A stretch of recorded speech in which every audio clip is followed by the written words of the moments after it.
Tunaomba sana tuendelee kutunza amani kwenye nchi yetu kama kauli mbiu inavyokwenda, lakini chombo hichi cha Mwenge kiwe ndio chombo muhimu cha kutuletea maendeleo kuwa miradi yetu kitaifa. CCM oye!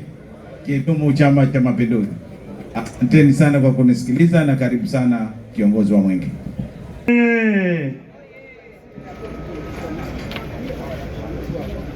Sheikh Abeid Amani Karume oye!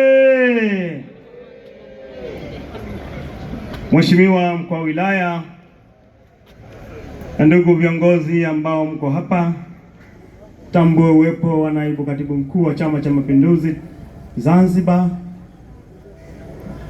Mheshimiwa mkuu wa wilaya, Mwenge wa Uhuru umefika hapa nyumbani alipolala muasisi wa Mwenge wa Uhuru. Mwenge wa Uhuru umefika, umekwenda kuona kaburi la baba yetu pale alipolala. Tunashukuru wanaotunza makumbusho haya, tuendelee kuyatunza ili vizazi vijavyo na sisi vijana watoto tujue huyu baba yetu Abeid Amani Karume alikuwa nani, tujue taifa letu la Zanzibar limetoka wapi, tujue umuhimu wa huyu baba kwa taifa letu. Marehemu Sheikh Abeid Amani Karume ndiye mwasisi pacha wa Mwenge wa Uhuru na baba wa taifa Mwalimu Julius Kambarage Nyerere. Hivyo Mwenge wa Uhuru kufika hapa umekuja kumuona baba yetu, mwasisi wa taifa letu.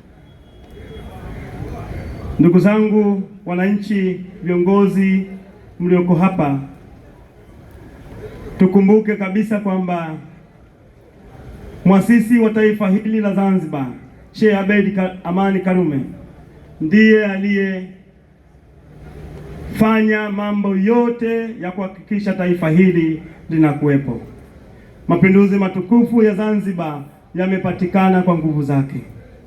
Muungano wa Tanganyika na Zanzibar umepatikana kwa nguvu zake, akiunganisha nguvu na mwasisi pacha wake baba wa taifa Mwalimu Julius Kambarage Nyerere.